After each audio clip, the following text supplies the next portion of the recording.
playing Jenga now. And obviously doing well at it.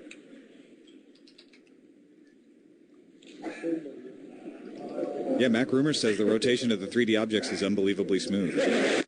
And I don't think they were quoting Steve because I didn't hear him say that. Unbelievable.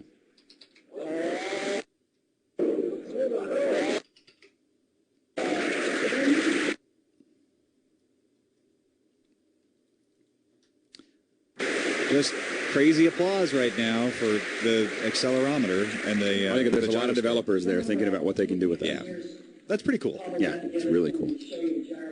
I can't wait to see what you guys are going to do. We may be done at close to 11 on this one. The gyro joins our 4 other sensors in every phone.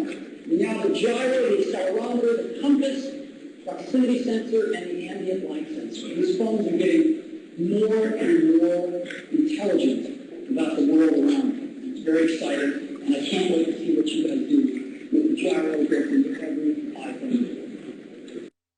So that's number 4. Number 5. So there are going to be 7 features? I think that's or what 8. I said. I think it was 8 actually. So we're halfway through. A whole new camera system built into iPhone 4. Now, everybody loves to talk about things that are very tangible when it comes to photography, like megapixels.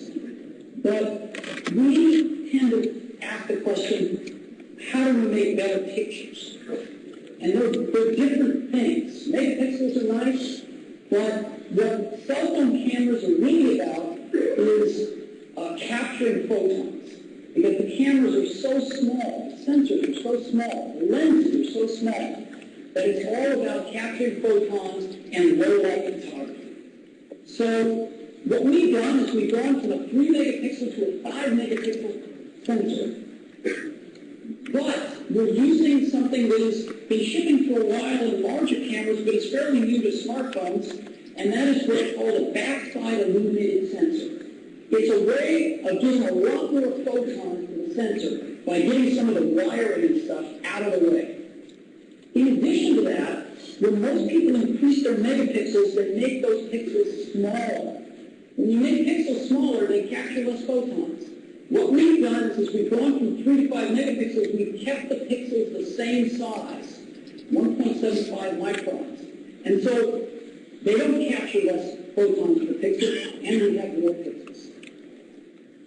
And that's an important point that people don't take into account a lot of times. He's really good at describing these things. Yeah, yeah. It's like he's done this before. Pioneer tap to focus, and we've got an LED flash built in. And the pictures that we're taking off this are pretty remarkable. Of course, you can do portrait and landscape. You can see the digital zoom right there.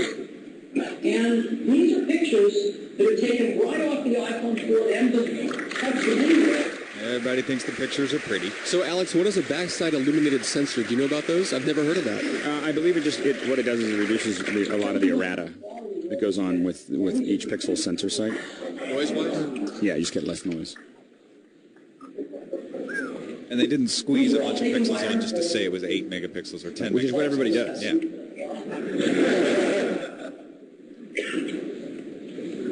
So, this gives you as an example. That low-light photograph is hard to take with any camera, much less a phone. So we're really happy with the photos we're taking with the iPhone 4. We think we've got a great camera built in. Blue Sky Mountain always looks good.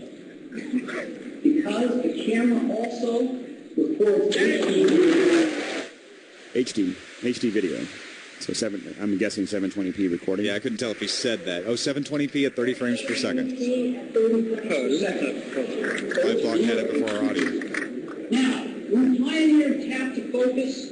For our still photos, we now have tap to focus video. And we have built-in video editing for trimming your clips right on the phone. And one-click sharing to share your photos. And the LED flash also will stay on to illuminate scenes for video recording.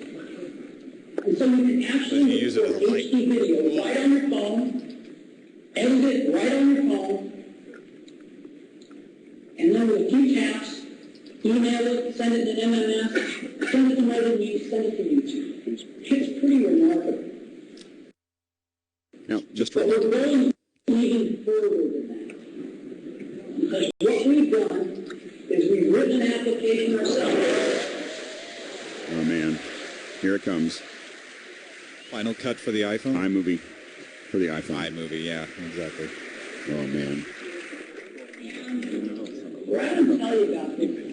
I want to show it to you, and to show it to you, it's my great pleasure to invite Randy Belows. He's one of our incredible engineers, he's the chief architect for all our video apps. I'd like Randy to come up and show us to you. Randy? So just to pour a little water on the HD thing, I don't think that chip can actually resolve 720 pixels. I mean, it may be recording them, but I think that you'll end up with, if you scale it half, it'll look better. Or even that little tiny plastic lens, right? Yeah. So this is Randy Ubios, chief architect of video applications. He designed it. Record HD video, edit with beautiful theme transitions and titles, and share your finished movies all on the device and carry in your pocket every day. It's really amazing. Let me show it to you. They all read from the same book, don't they? We're going to bring this up, and you can see the icon there. I'll go ahead and tap on that. So once we bring up the application, you get a list of all the projects that you have.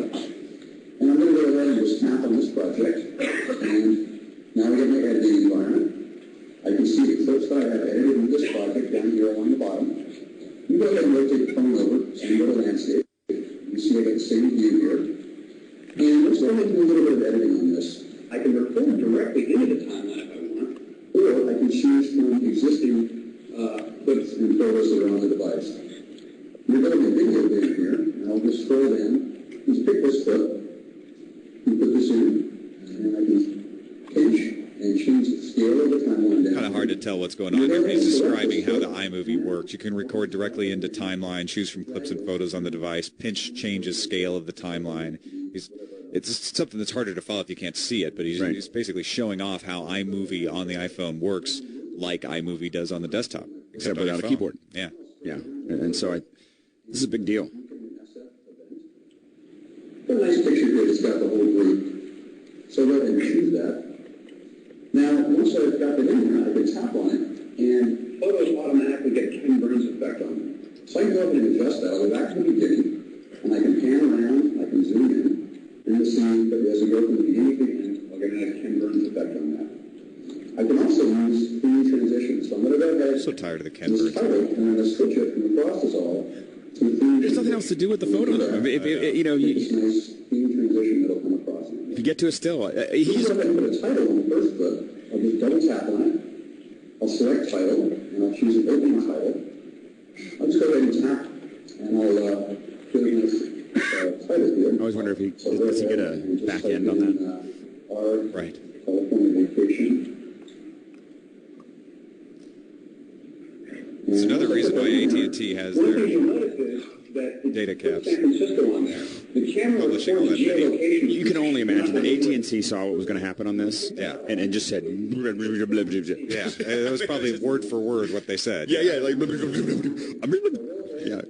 the audio again. They had to be twitching, Music just from the twitching. iTunes library, or we also have some theme music that comes with the product. So I'll go ahead and choose this title track. And let's go ahead and just play this Oh my back. gosh. So again, this is difficult to follow because you can't see it, but the camera records geolocation to the video. He's showing a clip that he just edited. He's playing it.